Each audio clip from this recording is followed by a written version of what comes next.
it going, everybody? Today we're talking everything about the Red One MX. My all-time favorite camera for so many reasons, and a lot of people ask me, I get asked like on a daily basis, what do I need to use this camera? Hey, give me a link of all the accessories for the Red One MX. Well, today I'm gonna go over everything you need to know about this camera if you're looking at buying one, and then some. So let's just jump in. All right, first I feel like in order to understand all the reasons why you should buy this camera, first you need to know why you shouldn't. So let me explain. This camera is heavy, and when I say heavy, I mean actually really heavy. You can use this camera to bench press, to do your curls. When I first picked this camera up, when I got to the guy's house that I met on Craigslist when I found my camera, I picked it up for the first time and I was like, oh, what am I getting into? This is, oh my gosh. And because of that, you need a serious tripod. And the tripods that you find that actually support this camera are gonna cost a lot more than the camera itself. So just be prepared to invest in a lot of things to make this camera work. I do have one little secret for you though. I found one tripod that will support this camera's weight that I bought. That's like my little secret, and I'm gonna share it with you later on in the video. Another drawback is you need PL mount lenses to use this camera. That or buy one with a Nikon mount. I lucked out and found one with both. Mine already came with the Nikon mount on it, so I already had Nikon lenses. It was a no-brainer. I could just put on my Nikon glass, be ready to rock, and take that mount off and put on the PL mount if I want to shoot with real cinema glass. The problem is, I know a lot of you can't afford PL mount lenses. I definitely can't, but if I ever have some really big project where I want to rent Arri Master Primes or something, at least I'll be able to put them on the camera. Just make sure you try to find one with a Nikon mount already on it. And it's even a plus if you can find one with both.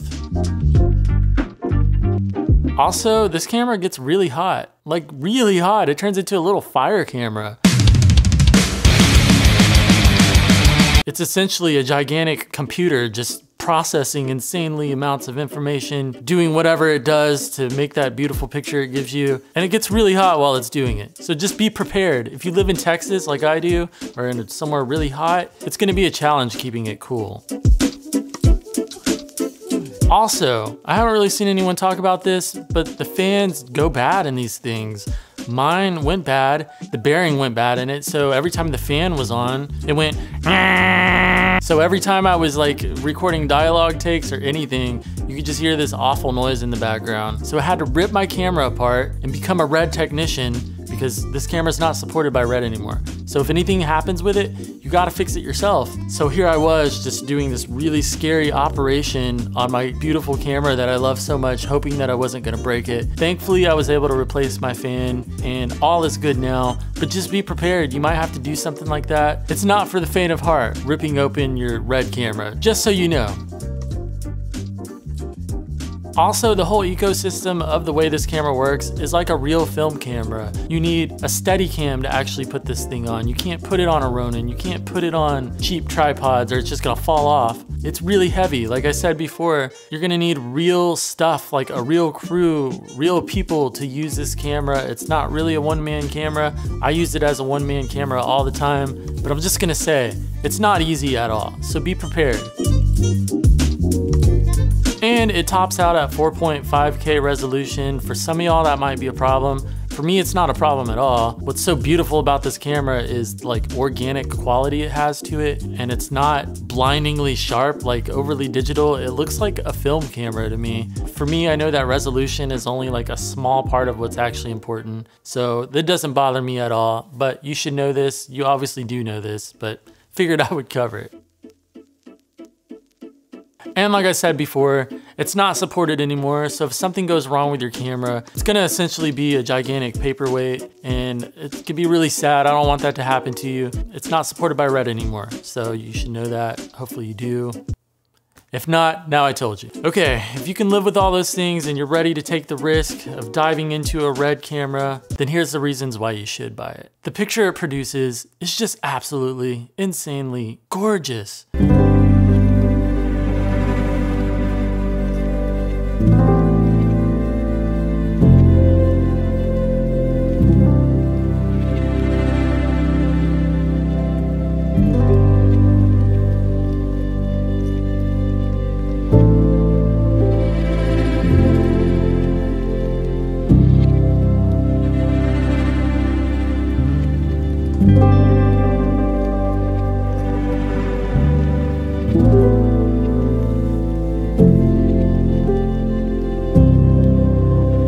absolutely love the image that this camera produces. For that reason alone, it's worth it to me. That's why I bought the camera. And it has something to me that the newer Reds really don't have. I'm not knocking newer Red cameras. They're better than the Red 1MX, but the Red 1MX has something really organic to it. I can't really explain it, but it's something really special that I've never seen another camera do. It's something in the image. Also, it's much cheaper. Now you can actually find one of these cameras. When they first came out, they were $25,000 just for the camera.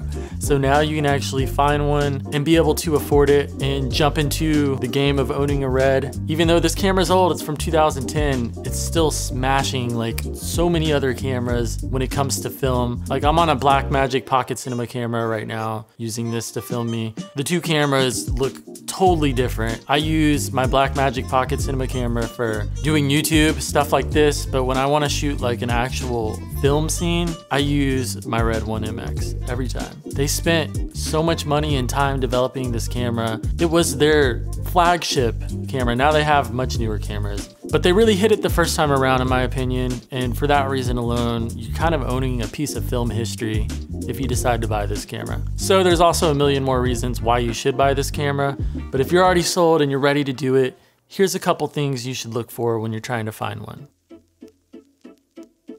First of all, find one with high hours. I know that sounds counterintuitive, but if you find a Red one with higher hours, it's gonna be more proven, more guaranteed. If it was gonna fail, it would have failed by now. When I found mine, it had about 2,000 hours on it. Now I don't even know how many hours it has. Way more than that, I could promise. But the idea behind buying a Red 1 camera with more hours on it is you know it's guaranteed to work. You know if it was gonna fail, it would have already. You're kind of taking a little bit of the worry of your gear failing out of the equation right there. That's not to say that parts don't fail over time. Capacitors, transformers, and transistors, all these things fail over time, but it's not something that you really need to worry about. It's not gonna happen anytime soon. The components they put in these cameras are really built to last for a long time. So don't be scared of buying a camera with 2,000 hours on it. That's a good thing. Also, try to find one with a Nikon mount, like I said in the beginning. With a Nikon mount, you know you're gonna be able to put your own lenses on there, cheaper lenses that you can afford, because that's the whole point of buying a Red 1MX, is being able to afford it. Okay, you also wanna find one that has all the accessories and things you need to actually get out and go shoot. So let me go over the things that you're gonna need. First of all, you're gonna need Red drives. These are really old technology drives. They actually still spin, and you're gonna need these to write footage to from your camera. They call them a digital magazine, which is cool. That sounds awesome. Like, I want a digital magazine. I don't want a hard drive. And you're gonna need a hard drive cable to connect from your Red drive to your Red 1. That's all you need as far as media goes. You're good to go at that point. So make sure you have the cable and the drive.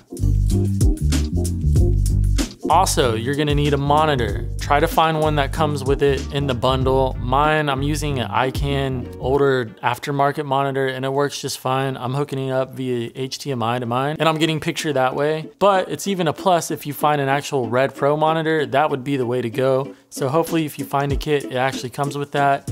I see a lot of them that don't come with any monitors at all because a lot of people that are doing this are upgrading to the newer Red cameras and they keep their monitors. So if you find one with a monitor, that's a huge plus. Thankfully mine came with the Nikon and they're not really that expensive to buy if you really need to. So it's not a deal breaker if you can't find one, but it's definitely a plus if you can.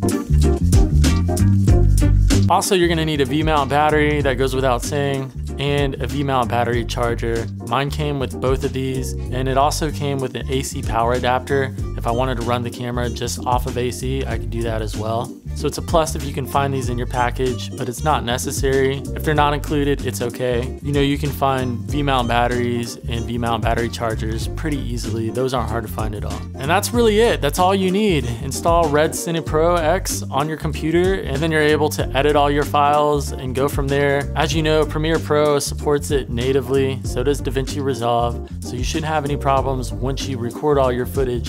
Getting it into the computer is not a big deal at all. And lastly, I want to talk about the tripod that I found. It's a really cheap one. It's about 150 bucks or so, 170 that I found, that will actually support the weight of this camera. Now, it's not going to be really smooth and fluid like a $10,000 1030D from O'Connor or something like that, but it definitely works. It'll get the job done, and you'll be able to put your camera on a tripod without it falling off.